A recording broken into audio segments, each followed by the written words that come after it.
जय गुरुदेव। प्रेमी भाई बहनों, दुनिया में अवतारी शक्तियाँ आती हैं, संत महात्मा आते हैं और दुष्ट भी आते हैं। गोस्वामी बाबा ने लिखा है, संत उदय संतत हितकारी, विश्व सुखद जिन इंदु तमारी।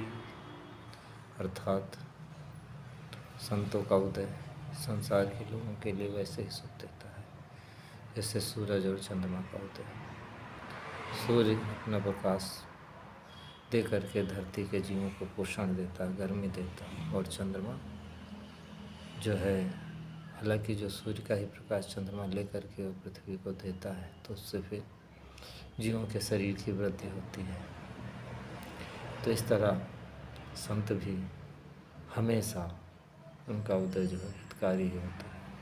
और उसी जगह दुष्टों का उदय, दुष्ट उदय जग आरती हेतु, जथा प्रसिद्ध अधम ग्रह केतु। दुष्टों का उदय हमेशा जग को, संसार को आरत में दुख देने के लिए होता, उसी हेतु से होता है। दुष्ट उदय जग आरत हेतु, जथा प्रसिद्ध अधम ग्रह केतु। तो प्रेमी भाई बहनों, समझो कि अवतारी शक्तियाँ आती हैं तो उनके आने की फिर सूचना पहले से ही हो जाया करती है। और जैसे कि आप समझो कि राम को आना था, तो प्रसंग है कि धरती बहुत जो है व्याकुल हुई, ब्रह्मा जी के पास गई तो उन्होंने कहा, जिसकी तू दासी उसी के पास जा, वही और तेरे मेरे सहायक हैं। फिर अब यह है कि उनको कहाँ ढूंढा जाए, तो शंकर जी जो पार्वती को कथा सुना रहे हैं मानस की, रामचरितमानस की, कह रहे हैं भाई मैं भी था वहाँ पे, तो मैंने कहा प्रेम से प्रकट में मैं जाना। तो उन्होंने प्रेम से जो पुकारा, सभी देवी देवताओं ने और ब्रह्मा ने, विष्णु ने, महेश ने, और इस तरह आप समझो कि जो गाय थी, गाय का मतलब धरती के जीवों को कह लीजिए, मानवों को कह लीजिए, जिनका वो प्रतिनिधित्व करती थी, तो वो समझो मनुष्य, ये जो मृत्यु लोक के जीव हैं, वो ऊपर में जो तो देवलोक है, तो ये मृत्यु लोक के जीवों को जो दुष्टों की वजह से तकलीफ थी, उनकी आवाज़ बन करके गाय माँ ने पुकारा, और देवी देवता जो ऊपर के लोग हैं उन्होंने पुकारा, उनके जो हेड ब्रह्मा विष्णु उन्होंने भी पुकारा। तो कहने मतलब जो 3 लोग के मालिक के नीचे की सारी सृष्टि थी, वो सब लगभग एक तरह से कहती है, जैसा सभी जीवों ने पुकारा, तो उधर से आवाज़ आई कि फिर मैं आऊँगा। पहचान बता दिए कि मैं वहाँ रघुकुल तिलक सुचारु धाय भाई, हरियों सकल भूमि गरवाई, जन डर को मन से दूसरे सा। सिद्ध लोग भी अब समझ लीजिए कि वैसे गाय ही वहाँ पुकार रही थी, लेकिन गोस्वामी जी महाराज ने आगे प्रसंग में लिखा कि उस मालिक की तरफ से आवाज़ आई। आवाज़ किसको देगा? जो पुकारेगा, जवाब उसी को तो मिलेगा। तो उस ऊपर से आवाज़ में कहा गया कि भाई सिद्ध जो यहाँ थे, साधना करते थे, और जो साधना प्राप्त कर चुके थे, जो संत थे, सिद्ध थे, और जो मुनि जो मन को बस में कर लेते हैं या मान लेते हैं कि ये दुनिया जो दिख रही है आंखों से, एक दिन वो ढल हो जाएगी, जैसा महाराज जी कहते हैं, तो वो मुनि हो गए मन को वश में करने वाले। तो ऋषि भी थे जो कि अपने क्रोध को वश में करते थे। वैसे तो लोगों का एक भ्रम है कि ऋषि क्षत्रिय कुल से जो आते थे उनको ऋषि कहा जाता है, ब्राह्मण कुल से आते थे मुनि कहा जाता है, ऐसा कुछ नहीं है। ऋषि, उसके बाद मुनि, फिर महाराज जी जैसे डिग्री बताते हैं, तो फिर उसी के बाद समझ लीजिए तो योगी हैं, योगेश्वर हैं, योगी राज को योगेश्वर कहा जाता है, योगियों के राजा, योगियों के ईश्वर, योगी के बाद योगेश्वर या योगी राज, योगेश्वर, उसके बाद फिर साध, फिर संत, फिर परम संत। तो ये डिग्रियाँ हैं। तो जन डर को मुनि, सिद्ध सुरेशा, देवताओं के राजा, मतलब सारे देवता समूह आ गए। तुम्हें लाग धरी हो नर वैसा, अनसन सहित मनोज अवतारा, लय हो दिनकर वंश उदारा, हरि हो सकल भूम गरुआई, निर्भय हो देव समुदाय। तो खैर वो सब हुआ। तो अब बात आती है कि जो ऊपर से शक्तियाँ आती हैं, तो जहाँ भी आना होता है उसके समझो कि उनके आने का कुछ ना कुछ पहले ही वहाँ का देहाती भाषा में कहना चाहिए, राबा ढाबा बदलने लगता है। तो प्रेमियों, इसका भी प्रमाण है कि जा दिन ते हर कर भई आए सकल लोग सुख संपत छाए। तो जब राम जी पेट में आ गए, वो जीवात्मा कौशल्या में के जब पेट में आ गई, वो शक्ति तो परमात्मा की बाद में गुरु की दया से उतरती है। खैर ऐसे ही पार्वती जब आई, सती जब योग अग्नि में जल गई अपने पिता के यहाँ, तो अनितच के यहाँ, तो उसके बाद जब वो हिमांचल के यहाँ पैदा हुई, तो उसमें लिखा जब ते हिमाचल ग्रहाई, यानी हिमांचल घर में आई, सकल लोक सुख संपत छाई। तो ये है कि वो होता है। ऐसे ही समझ लीजिए संत महात्मा भी जब आते हैं तो कुछ ना कुछ उनका भी समझो कि प्रभाव बचपन से ही रहता है। आपने सुना होगा होनहार बिरवान की हो चिकने बात। तो ये है कि कुछ असर तो रहता ही रहता है। इसको ऐसे भी समझ सकते हो कि सूर्योदय होने के पहले अरुणोदय होता है, अरुण का उदय हो जाता है, अरुण सूर्य के सारथी को कहा जाता है। तो यानी कि यह समझो लाल रंग के प्रकाश का जो सूर्य होता है उसे अरुण कहते हैं। तो ये समझो कि सूर्य तो नहीं दिखता है पहले, लेकिन उसका यानी कि आभास हो जाता है कि देखो यानी कि अब सूर्य निकलने वाला है। रात्रि सूर्योदय के लगभग आधा पौन घंटा पहले ही, अगर मौसम साफ़ है तो आधा घंटा, नहीं तो मौसम जो है गंदा है। मौसम साफ़ है तो पौन घंटा, नहीं मौसम साफ़ है तो आधा, समझ लो मौसम गंदा है तो आधा घंटा, यानी कुछ ना कुछ पहले ही एहसास हो जाता है कि सूर्य उदय होने वाला है। तो प्रेमी भाई बहनों में एक ऐसे ही जो बड़े बड़े महामहिम व्यक्ति जो इनका आना होता है, तो उनके आगमन की सूचना पहले लोगों का आभास हो जाती है। ऐसे ही संतों का भी उदय होता है। और सही बात तो यह है कि अवतारी शक्तियों का भी आना होता है तो भी गुरु उसका इशारा कर देते हैं। जो त्रिकालदर्शी इस कहने से महात्मा है, जो योगी हैं, योगेश्वर हैं, जैसे भी गुरु वशिष्ठ जी थे, तो उन्होंने कहे जब दशरथ को ये हुआ ज्ञान कि भाई हमारे लड़के नहीं हैं, तो वो प्रसंग तो बहुत लंबा है, लेकिन इसको आप समझे इस तरह की, तो उन्होंने इशारा में ये बता दिया। जब दशरथ उसको समझ पाए ना समझ पाए तो उनकी बात है, क्या समझ पाए क्या नहीं समझ पाए, लेकिन उन्होंने कहा था धरो धीर हुई हैं रूप सुतचारी त्रिभुवन विदित भगत भयहारी। तो इसका मतलब है चलो 4 लड़के होने को तो आम बात है, बहुत लोगों के होते हैं, लेकिन त्रिभुवन तीनों लोकों में जिसको आदमी जाने, मृत्यु लोक तो जानेगा, देवी देवता भी इसको जाने, और तीनों अंड पिंड ब्रह्मांड कह लीजिए, या यानी कि आकाश पाताल और स्वर्ग लोक वैकुंठ लोक, जिस जैसे भी आप समझिए, उसका मतलब है कि बड़े विस्तार में उनको लोग जानेंगे। त्रिभुवन विदित होंगे, विदित माने उनकी वो उनको सब लोग जानेंगे, और भगत भयहारी और भक्तों के भय को हरण करने वाले होंगे। तो वो तो समझो कि अवतारी शक्तियाँ ही धर्म की स्थापना करके भक्तों के भय को हरण करती हैं। तो उन्होंने तब कह दिया, अब दशरथ तो समझ पाए कि नहीं समझ पाए। खैर अब वो बात आती है कि ऐसे ही कृष्ण के बारे में भी होता है, ऐसे ही नारद भगवान बता देते थे, बता दिए थे कि भाई हाँ वो होगा। आकाशवाणी भी हो गई थी, नारद ने भी बता दिया था, और नारद ने तो एक तरह से भ्रम में डाल दिया था कि वो पता नहीं कौन सा लड़का होगा। हालांकि जो ये होते हैं, जैसे नारद कहा गया, ये जो भी राम है कृष्ण है, जब जीवों को देखते हैं कि इनका इस मनुष्य शरीर तो मिल गया है, लेकिन इनके कर्मों का खाता और पूर्व जन्म का वो जो संचित कहते हो, जो प्रारब्ध लेकर के जो पैदा हुआ है और जो वर्तमान में इसका कर रहा है, और जैसा इसके समझो कर्मों की गति है और दिशा है, दशा है, तो वो देख लेते हैं। अब इस मनुष्य शरीर में जो है ये जब तक रहेगा तब तक एक पाप का भंडार इकट्ठा करेगा, तो उसका अभी आज से इकट्ठा करना शुरू कर देगा। तो जिस क्षण जो कोई भी पाप करता है उसी क्षण से उस पर ब्याज लगना शुरू हो जाता है। तो मनुष्य शरीर छोड़ने के बाद जब इसका हिसाब किताब होगा, और जब भी ये भोगे नरक 84, तो तब तक इसका ब्याज कितना हो जाएगा। तो ये बहुत दिन तक नरक 84 भोगेगा, बहुत दुख होगा। तो इससे अच्छा कि उसके मनुष्य जीवन के कर्म जो है जल्दी ही ख़त्म हो जाए, ताकि ये जो है वो ज़्यादा दिन नरक 84 न जाए। क्योंकि अब उनको ऐसा लगने लगता है अवतारी शक्तियों को, और जो है जैसे नारद जैसे संतों को, और या त्रिकालदर्शियों कह लेना चाहिए। संतों की तो बात अलग है कि भाई अब इसको दिक्कत होगी, ज़्यादा दिन मनुष्य शरीर रहेगा, लोगों को भी दिक्कत होगी, और इसको ये भी कर्म भाला देगा। ये भी इसका कोई संयोग नहीं बन रहा है, कोई महात्मा मिल जाए, या ये फिर इसका कोई सत्संग मिल जाए, ऐसा कुछ ज्ञान मिल जाए, गुरु मिल जाए कि बदल जाए, इसकी दिशा बदल जाए, और जो है यानी गलत माइनस की तरफ जा रहा तो उसकी दिशा थोड़ी उल्टी पड़ जाए, तेज इधर उधर बैक गियर लग जाए, या समझो कि थोड़ी दिशा दाएं बाएं कुछ डिग्री कोण पे घूम जाए तो थोड़ा पता लग जाए कि भाई चलो थोड़ा घूमा तो धीरे धीरे और घूम जाएगा। लेकिन जब देख लेते हैं कि बिल्कुल घूमने घामने वाला नहीं और फास्ट गति से, क्योंकि जब पाप की तरफ पाप का चुंबक खींचता है तो वो फिर उधर ही खींचता ले जाता है। तो जब ज़्यादा देख लेते हैं कि अब ये कोई धरती पे अब इस तरह का कुछ नहीं है और मालिक की मर्जी उनको भी पता रहती है, कर्मों की मेन गति होती है, तो वे कर्मों की गति है, मालिक की मर्जी बड़ा गूढ़ विषय है।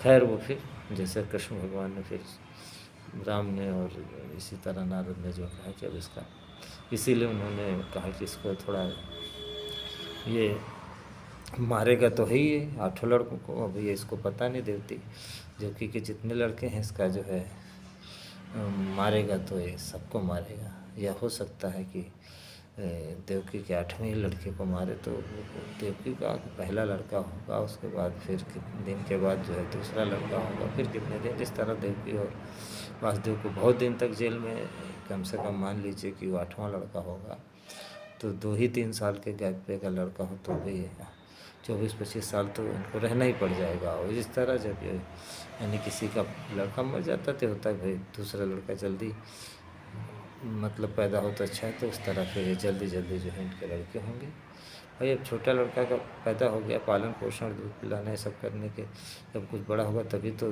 अगले बच्चे के बारे में कोई बात सोचेगी, पिता सोचेगा, तो फिर यह जब नहीं रहेगा तो फिर होगा कि फिर जल्दी करेगा। तो इस तरह वो उनको जेल में ज़्यादा दिन रहना नहीं पड़ेगा। तो इस तरह नारद भगवान ने मतलब जो है कहना चाहिए कि कंस को जो है वो फूल दे करके वो 8 पंखुड़ियों को कहा भी गिनो और उसमें कौन पहला कौन दूसरा, इस तरह जो है सबको लड़कों को यानी कि उसके पाप को बढ़ा करके और उसका जल्दी खात्मा। अब वो ज़्यादा पाप बढ़ेगा तो प्रभु जल्दी आएंगे तो फिर दुष्ट का विनाश होगा। तो आप जानते ही हो, कुछ कहने की ज़रूरत नहीं कि उनके आने पर ही वो ताला खुल जाना। और बड़े सब चमत्कार हो तो लीला पुरुषोत्तम थे, भगवान राम मर्यादा पुरुषोत्तम थे, लेकिन फिर भी उनके गर्भ में आने से लेकर के अंत तक बहुत ऐसे जो लीला के काम हुए।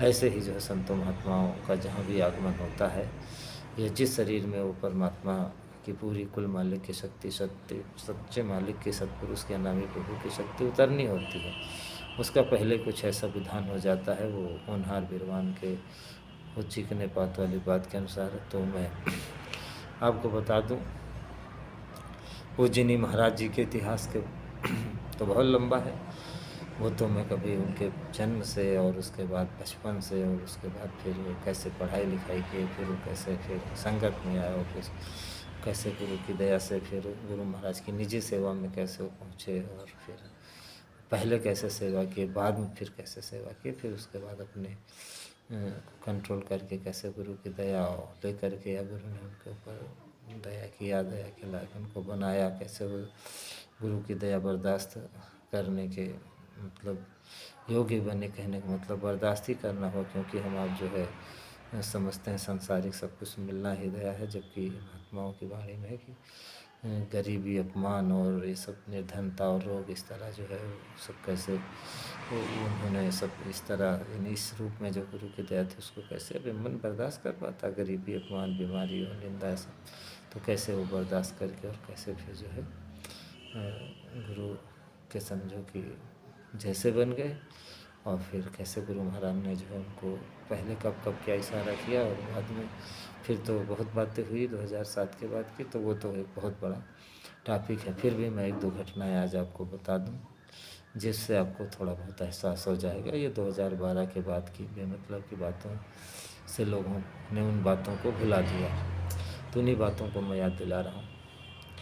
एक तो मैं वाकई आपको याद दिला रहा हूँ कि मंदिर बना, सन 73 से मंदिर की शुरुआत हुई और ये लगभग 91 तक जो है फिर कंप्लीट हो गया, बरकत अपनी शुरू हो गई और गुरु महाराज ने इसका खूब प्रचार करवाया। पुराने प्रेमी बताएंगे आपको, उनसे मिलिए, आप पूछिए कि भाई मंदिर जब बना तो पीछे बहुत बड़ा गड्ढा था, उसके बाद उसकी पटाई की गई। मिट्टी कहाँ थी, तो मिट्टी तो थी नहीं, तो बगल में जब आपने देखा होगा शाम भूमि की तरफ जब आप जाते हैं तो बहुत बड़ा एक गड्ढा आपको मिलेगा, हालांकि उधर थोड़ा आप देखे होंगे कि वो रोड से थोड़ा उधर बढ़ने पर दाहिने हाथ आपको जब यानी कि पश्चिम दिशा में आप जाते हैं तो दाहिने हाथ मकान बने हुए हैं और उसके बाद एक रास्ता है, उसके बाद एक बहुत बड़ा शमशान भूमि का गड्ढा है और थोड़ा ऊंचा जैसा स्थान आपको दिखाई पड़ेगा। तो और मंदिर का जो मैदान वहाँ से करीब 7-8 फुट खाले अभी भी नज़र आएगा आपको। तो वो गड्ढा, हालांकि गड्ढा जो खोद दिया गया तब तो बहुत ज़्यादा गहरा हो गया, तो मतलब कहने का है वहाँ पे अब ये है कि कूड़ा डाल डाल के वो तो फटेगा ही, या फट ही समझो एक तरह से गया है। और अभी क्या स्थिति है अभी तो भाई 2012 के बाद से तो नहीं बता सकता आपको। ऐसी परिस्थिति हुई कि मैं चाह करके भी नहीं वहाँ जा सकता हूँ। खैर, अब आप समझो इस चीज़ को कि वो चूँकि अब मिट्टी वहाँ पे ऊँची थी, टीला नुमा थी, तो वो फिर गुरु महाराज ने उसको, अब वो बाद में कभी भी पड़ जाएगा, ठीक ज़्यादा गड्ढा हो गया, लेकिन मंदिर के निर्माण के लिए पीछे अब ये था कि मंदिर बनना भी था, अभी मंदिर बाकी भी है। और फिर जो उसके पीछे जो मैदान था वहाँ सत्संग तो जानते ही थे गुरु महाराज के यहाँ उनको सत्संग करना, तो पटवाया गया। तो वो जब भी बहुत मेहनत की गई, लोगों ने उसको टोकरी में, झोली में या तसले में या समझो कपड़े में, समझो एक तरह से माता बहनों ने आंचल में मिट्टी ला करके और दुपट्टे में, गमछे में, इस तरह करके जो है किसी तरह जो है ऐसे ही मिट्टी का ढेला ला करके पाटा। तो वहाँ पे जब भी खुदाई होती थी तो वहाँ पे बहुत विकट के जो है बड़े बड़े जहरीले शब्द वहाँ पे निकला करते थे। और जब ये निकल आते थे, अब ये प्रेमी तो गुरु की सेवा में लगे हैं, तो फिर गुरु के दरबार में लगे हैं, तो गुरु के आदेश में लगे हैं। मुख्य बात तो है कि सेवा अलग चीज़ है, अपने मन से कभी किया नहीं किया तो सेवाएं बहुत होती हैं महात्माओं, लेकिन अब 4-10 सेवा हैं जो डेली करते हैं। लेकिन आप कोई काम कर रहे हो, वहाँ भंडारे में यह है कि चलो बच्चा भंडारे में सेवा करो, लेकिन गुरु महाराज आके कहते हैं कि भाई बच्चा हमारे साथ चलो, तो क्या टाल दोगे? अभी कि नहीं गुरु महाराज पहले आदेश को आपने कहा तो बात की, इस आदेश को नहीं मानेंगे। तो सेवा जो आप कर रहे हो तो सेवा, आदेश का पालन ही सेवा है, भक्ति है, वो तो ठीक है। लेकिन जो है या गुरु दरबार में भी कुछ काम करो, आदेश नहीं, हाँ देखा देखी आप करने लगे, झाड़ू मारने लगे, नहीं आदेश किसी सेवादार ने दिया, नहीं गुरु का आदेश था, फिर भी चलो वो महात्मा मान लेते हैं आपके भाव के अनुसार कि हाँ भाई सेवा कर रहा है। लेकिन जो मुख्य बात है वो है कि गुरु ने जो आदेश दिया, तो भाई आदेश तो था ही कि भाई उनके गुरु का आदेश था कि निशानी बना देना, तो उस काम को गुरु महाराज बहुत सीरियसली करवा रहे थे। तो आदेश था कि भाई मिट्टी पाटो, तो प्रेम मतलब आदेश का पालन कर रहे थे, तो डर की थोड़ा बात ज़्यादा नहीं थी। लेकिन यह है कि डर तो है ही है, जब तक मृत्यु कमल को जीव न पार कर ले, मृत्यु से तो भय लगता ही लगता है, चाहे वो मृत्यु किसी रूप में है, इसको कोई इनकार नहीं कर सकता है। खैर, वो समझो कि लोग डर जाते थे। अब यह था कि कौन इसको पकड़े, मारा जा नहीं सकता क्योंकि अब जीव हत्या नहीं की जा सकती। अब उनका भी प्रारब्ध है, संत के दरबार में किसी तरह आ गए गुरु भाइयों के बीच में, और उनके दर्शन का ही लेन देन होता है, या समझो कि उस जीव को संतों के शिष्यों का दर्शन हुआ, या गुरु निकले, या कोई साधक निकला, सिद्ध निकला और उसके दर्शन हो गए, तो उनको भी लाभ मिलता। पर भय परस परम पद के अधिकारी, जैसे रामायण में लिखा है कि वो स्पर्शी हो जाने पर उनको ये है कि चलो भगवान राम के स्पर्श नहीं लिए तो इनके भक्तों की स्पर्श हो गया। तो लिखा है तजह विषम विष तामस तीछी और जिन्हें निरख पग सांपिन बिछी। तो वो मतलब है कि ऐसे, लेकिन अब ये कितने भी वैसे प्रेमी हो, लेकिन अब उनको पकड़ना छूना ये सब की बात नहीं थी। तो प्रेमी भाई बहनों आश्रम में बहुत लोग थे, एक से एक जो है टारधारी थे, एक से एक भजनानंदी थे, एक से एक समझो चढ़ाई वाले अच्छे लोग थे। लेकिन गुरु महाराज ने ये सेवा जो है पूज्य महाराज जी को ही दे रखी थी। वो जानते थे कि सबके बस की ये बात नहीं है। आपने कभी सुना होगा महाराज जी तो खैर अपनी सेवा में लगे ही रहते थे, लेकिन बगल में बैठे रहते थे। गुरु महाराज का चेहरा तो प्रेमियों की तरफ रहता था। जैसे हमारे आपके पीछे कोई खड़ा है, बगल में खड़ा है, तो हम जब कभी किसी सभा को, किसी सत्संग को संबोधित कर रहे हैं, सभा की बात कर लो एक आम भाषा में, तो हम सामने वाले को कहते हैं, बगल वाले पीछे वाले को हम बात नहीं कहते हैं। तो उसका मतलब था कि एक भी सेकंड तुम्हारा मन नहीं रुका है, तो आप सोच लो। लेकिन ये बात सबके ऊपर नहीं लागू होती है कि भाई वो तो एक आम बात है। इस तरह कह दो कि किसी का नहीं रुका, और ये भी संतों की भाषा है कि भाई इसमें अच्छे साधक हैं, तो अभी रुकेगा नहीं तो साधक कैसे बनेगा आदमी। तो ये जो संतों की भाषा है, जो दोहरी भाषा, जिसको तर्क वितर्क से मूर्ख लोग जो है तर्क वितर्क, जबकि सत्संग में इतने दिन सुनते चले आ रहे हैं, सुनाते चले आ रहे हैं कि संतों की भाषा पे, संतों की वाणी पे तर्क नहीं करना चाहिए, तर्क हो ही नहीं सकता है, राम तर्क बुद्धिमान बानी। तो वो तमाम चीज़ें सुने फिर भी तर्क वितर्क में लगे। खैर, अब आप समझो कि पूज्य महाराज जी के यानी कि मकान महाराज जी को, तिवारी जी को बुलाया जाता था। आते थे, गमछा लिए रहते थे और गमछा बिछा के कह देते थे, आ जाओ आ जाओ आ जाओ, नहीं तो तुमको लोग मार डालेंगे। सारे सर्विस में आके बैठ जाते थे। तो ये साधारण बात नहीं थी कि किसी के कहने पर कोई इस तरह के जहरीले उनके जीव आ जाएँ और उसके बाद जब वो 2-3 जो भी सर्व जो यानी कि निकले हैं या कहीं उनको लगा कि है अभी वो प्रेमी नहीं जान पाए, कहीं अंदर मिट्टी में दबे हैं या बिल उनका निकलने ही वाला है, तो सब किसी तरह जल्दी जल्दी से निकल के आके बैठ जाते थे। 2 4 5 10 सर्प जब हो जाते थे इस तरह, तो चारों कोनों को उठा करके वो, जैसे कि आप सब्जी लेने देहात का आदमी नहीं जाता है तो गमछे में सब्जी ले लेता है और कंधे पे लटका लेता है, आगे हाथ दाहिने हाथ से कंधे के नीचे पकड़े रहता है, सिर यानी हाथ को मोड़ के। तो ऐसे ही महाराज जी कंधे पे रख लेते हैं और वो सर्प हैं, वो कहाँ बैठने वाले, फिर एक तरफ पर एक दूसरे के हैं और फिर अलग रहने वाले, तो कोई नहीं साथ रहने वाले हो, जोड़े वाले हों तो बात अलग है। तो वो बड़ी अचकचाहट में वो जैसे मुँह लपालप निकाल करके और जो ऊपर को निकाल के, जैसे कोई होता है ना कि नाटक नौटंकी हो तो कोई बच्चा झाँक के डर के मारे कि नहीं जाएंगे तो बाप डांटेंगे, पापा डांटेंगे, तो देखता है ऐसे ही वो निकाल के सिर ऊपर करते, देखते नीचे करते, ज़बान निकालते, और यह है कि ये नहीं फुफकारते उफकारते नहीं, बस वही कीड़ा ककड़ी लौकी जैसे नहीं निकली रहती गमछा से, ऐसे ही समझो वो देखते रहते और लोग सारा दृश्य देखते। और महाराज जी उधर से फिर मंदिर से घूम करके समझ लीजिए कि ये मंदिर के बीच से होके या जैसी परिस्थिति होती है, और उसके बाद वो जो टंकी पूरब की तरफ थी जहाँ लट्ठी का बेस बनता था, पहले सुरक्षा का कुछ एक बनता था, यानी कि जब भीड़ होती थी यानी कि मेला के दिनों में, फिर उधर आगे जाके जो थोड़ा बहुत जंगल था उधर ध्रुडीला के रास्ते, जो मौलिक रास्ते से थोड़ा बगल में इधर जो थोड़ी नीची ज़मीन थी, थोड़ा जैसे उसमें दलदल टाइप का था, वो सब यानी कि उधर था आगे। अभी तो अब क्या है, धीरे धीरे बदलाव तो होता ही है। तो वहाँ पे जा कर के अभी मैं आपको 73-74 ये सब उस समय की बातें बता रहा हूँ, तो वो अपना वहीं पे छोड़ देते थे और सब चले जाते थे। खैर प्रेमी भाई बहनों, एक तो ये घटना थी जो आज तक किसी प्रेमी की बस की नहीं थी, न किसी प्रेमी ने इस तरह की कोई सेवा की।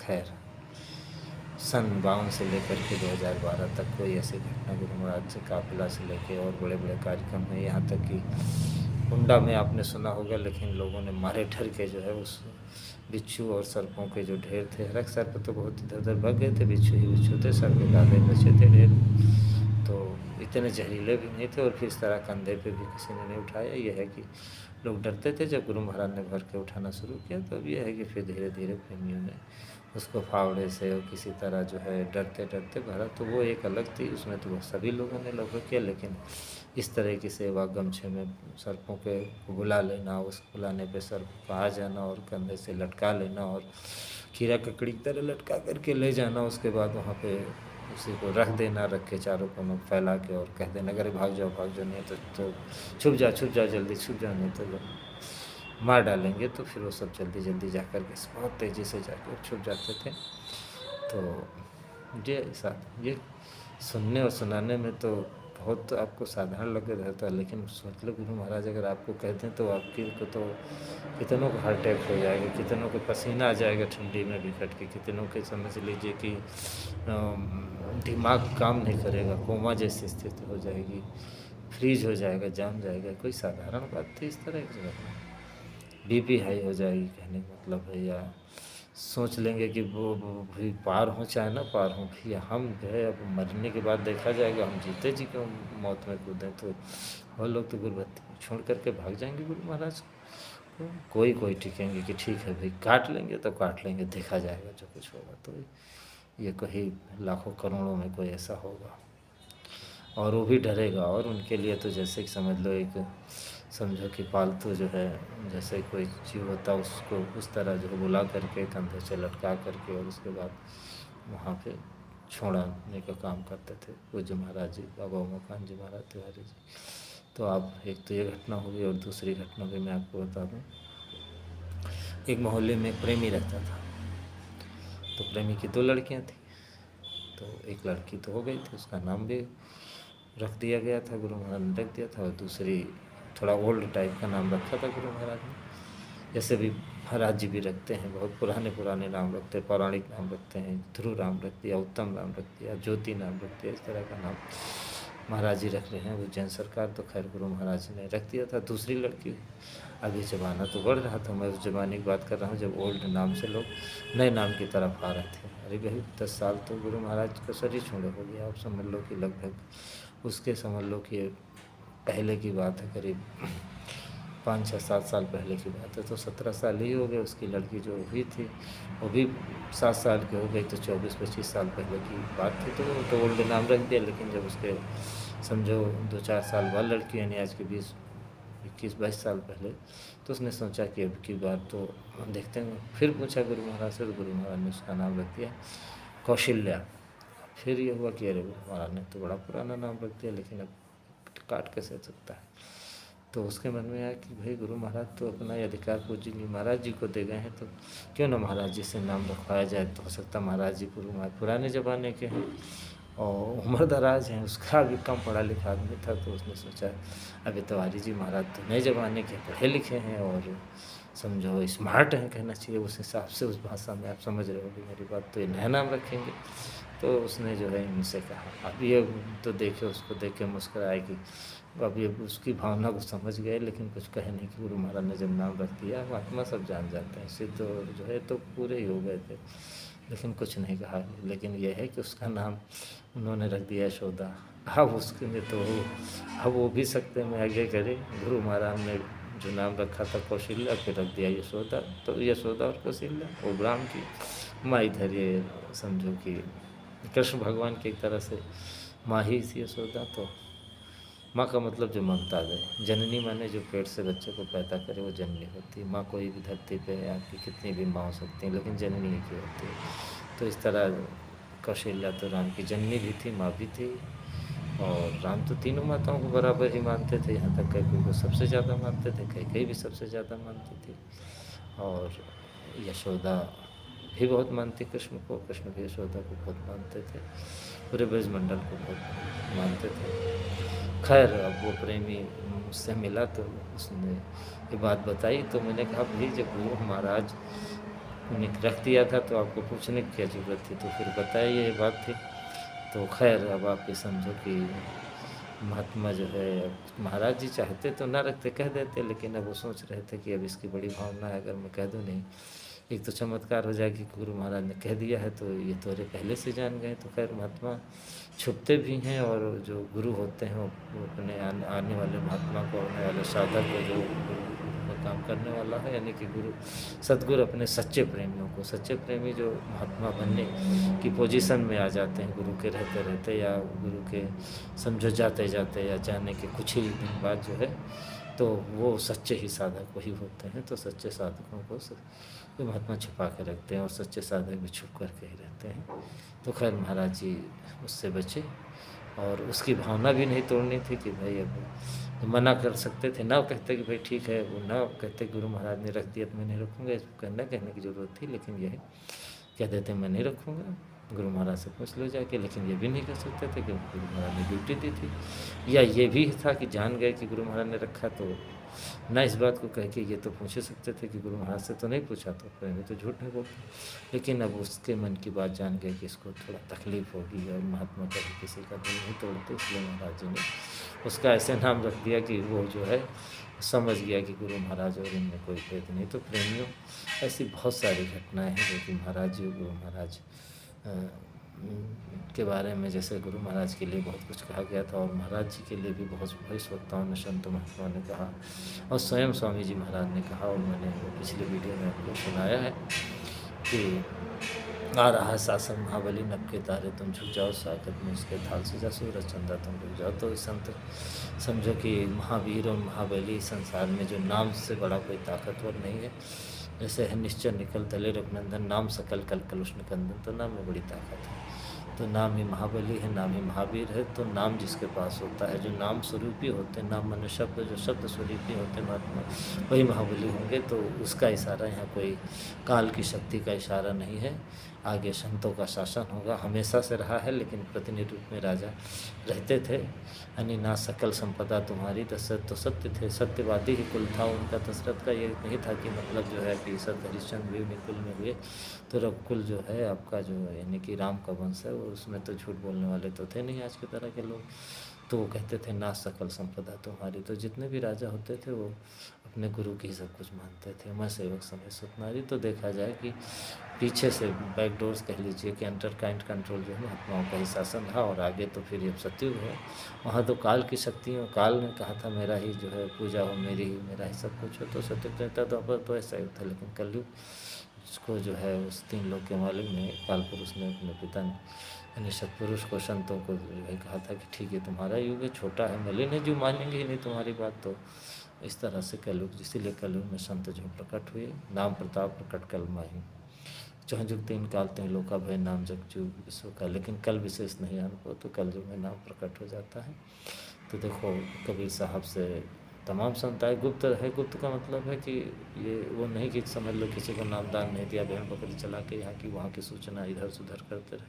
वो गुप्त संत तो एक अलग तरह के होते। वो गुप्त संत जो 5 नाम का भेद तो देते हैं, लेकिन अनामी प्रभु का नाम उपयोग नहीं करते हैं। जो अनंत दया का समझ लो एक स्रोत है, और जो 5 नाम है तो उसी अनंत दया वाले नाम से ही दया उनको मिलती है, मिलती ही रह रही है। तो वो समझो एक हिसाब से वो प्रकट नहीं करते अनामी प्रभु का नाम, तो उनको प्रकट संत नहीं कहा जाता है। देखो इस तरह आप कह सकते हो कि गुप्त संत हो गए, एक अप्रकट संत हो गए, एक प्रकट संत हो गए। तो पहले गुप्त संतों को एक तरफ किया जाए। अप्रकट संत जो थे बाबा फरीद थे, कबीर साहब से लगभग, कबीर साहब 750 साल पहले थे, बाबा फरीद आपके 1100 साल पहले थे। इस तरह आप कह सकते हो कि लगभग 350 साल पहले बाबा फरीद थे कबीर साहब के। तो ये तो समझो कि वो कबीर साहब तो मुनींद्र थे, सत्यसुखत सत्ययुग में थे, त्रेता मुनींद्र के नाम से थे, द्वापर में करुणामय के नाम से, और सपच को जगह तो सपच नहीं और जीव का नाम देते। ऐसे से सुखदेव जी महाराज थे, राजा जनक थे। तो वो यानी कि तमाम धरती पे गुरु महाराज कहते तो पहले हर गाँव गाँव में महात्मा होते थे। तो ये तो समझ लीजिए कि होते ही थे। लेकिन अब कलयुग में कभी ये समझो एक वक्त के संत सदगुरु के रूप में, और वो तो हैं ही सदगुरु पुरुष के 16 लड़कों में से एक जुगजीत, जिनको सबको राज मिला, 15 को उनको राज नहीं मिला। महाशून्य में बैठक बना के रहते हैं, उधर सत्यलोक के नीचे सहज रहते हैं। फिर इसी के भी बात समझो महाशून्य के मैदान में जोगजीत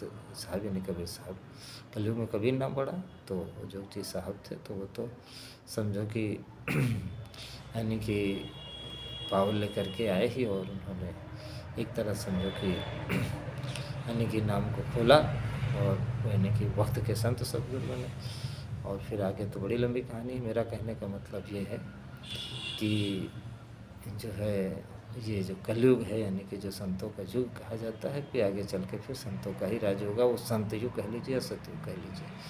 तो फिर उसी को यानी कि उसके लिए भविष्यवाणी जो की गई है वो पूज्य महाराज जी के लिए, कि वो आ रहा शासन मामूली, नभ के तारे तुम झुक जाओ, वो गुरु महाराज की भविष्यवाणी है महाराज जी के लिए। तो जो होनहार वीरान वाली जो बात मैंने शुरू में कही थी, तो उसके लिए जो है चाहे राम हो, चाहे कृष्ण अवतारी शक्तियाँ हों, या उस तरह के हों जैसे पार्वती बताया, ऐसे गाँव में भी और शहरों में, जो मतलब हर दुनिया के हर देश दुनिया में हर कोने में, गली मोहल्ले में, गाँव में, देहात में, पुरों में, शहरों में, कस्बों में, महानगरों नगरों में, सब जो है बड़ी बड़ी राजधानियों में, प्रदेश की, देश की, और बड़े बड़े विश्व स्तर के जो समझो देश यानी कि वो शहर है, सब में जहाँ भी वो शक्तियाँ आती हैं, तो वो समझ लीजिए कि वो पहले से उनका कुछ यानी असर होने लगता है उस घर परिवार, देश, दुनिया, क्षेत्र में।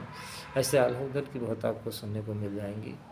यानी कुछ न कुछ हो ही जाता है। और दुष्टों के उदय पर ही भी जो है कुछ न कुछ इस तरह की बुरी घटना होती है। या समझ लीजिए कि जो अच्छी शक्तियों को जाना होता है तब भी समझो बहुत तरह की घटना होती हैं, और दुष्टों को जब जाना होता है तो भी उस तरह की घटनाएं कुछ होती हैं ये, यानी कि साधारण मनुष्य के लिए नहीं होती हैं। जब चाहो समझो दुष्ट बहुत असाधारण जो है गलत आदमी या बहुत असाधारण अच्छा आदमी हो तो ये होती हैं। तो खैर जो है ऐसे ही जितनी भविष्यवक्ताओं की भविष्यवाणी आप देखेंगे सब महाराज जी के लिए वो हैं। और आप समझिए कि और जब ऐसी बड़ी शक्ति सत्युग स्थापना के लिए गुरु महाराज ने कहा था वो जो जैन से प्रकाश आएगा और तब मथुरा में जो असली कलयुग उसमें परिवर्तन होगा, तो आप इस बात को समझो वो कोई साधारण शक्ति होगी और उसके जो है बचपन से लेकर के और जो है वो साधारण काम रहेंगे, बस ये है कि उस समय उसकी चर्चा नहीं होती। तो इसी के तहत जो है मैंने आपको एक दो घटनाएं बताई, बहुत घटनाएं महाराज जी से संबंधित, जिसका कहते हैं जुगनू, जो लोग जुगनू के जैसी हस्ती रखने वाले जो सूरज से यानी कि समझ लीजिए कि तुलना करने कराने में व्यस्त है। तो प्रेमी भाई बहनों, होनहार विद्वान के हो चिकने बात, तो आप थोड़ा जानने की कोशिश करिए और आगे महाराज जी क्या होंगे। अभी तो दर्शन पर भी टूटेगी जैसे परवाने बाती पर, त्रेता का मर्यादा पुरुषोत्तम श्री राम याद आ जाएगा, द्वापर वाला घनश्याम सतत सारे जग पर छा जाएगा। पिछले वीडियो जो आप देख लेना बहुत सारी बातें हैं। तो जो है ये सब बातें थोड़ा आप आश्रम की जानते रहिए और लोगों को बताते रहिए और जानने के लिए कहते रहिए, ताकि जब सच्चाई सब जान जाएंगे तो फिर ये सब जो हमारी आपकी बदनामी लोग कर रहे हैं वो सब ख़त्म हो जाएगी। और गुरु की बदनामी अगर शिष्य के चुपचाप बैठे रहने से हो और गुरु की महिमा न हो और गुरु की उल्टे जो है शिष्यों के कामों से गुरु की समझो कि बदनामी हो, तो फिर ऐसे शिष्य का जिंदा रहना ही बेकार है। जबकि बदनामी ख़त्म हो जाए और गुरु की महिमा दुनिया वाले गुरु का गुणगान करने लगें, ऐसा कुछ वो करे, ऐसा कुछ वो कहे और ऐसा वो मतलब जो है अपने जीवन को बनाए, तो ही आप समझिए कि उस गुरु भक्त का जीवन सफल है। और वो बात हमेशा याद रखिए, होनहार विद्वान के हो चुकने बाद इन शब्दों के साथ मैं आपसे विदा लेता हूँ। जय गुरुदेव।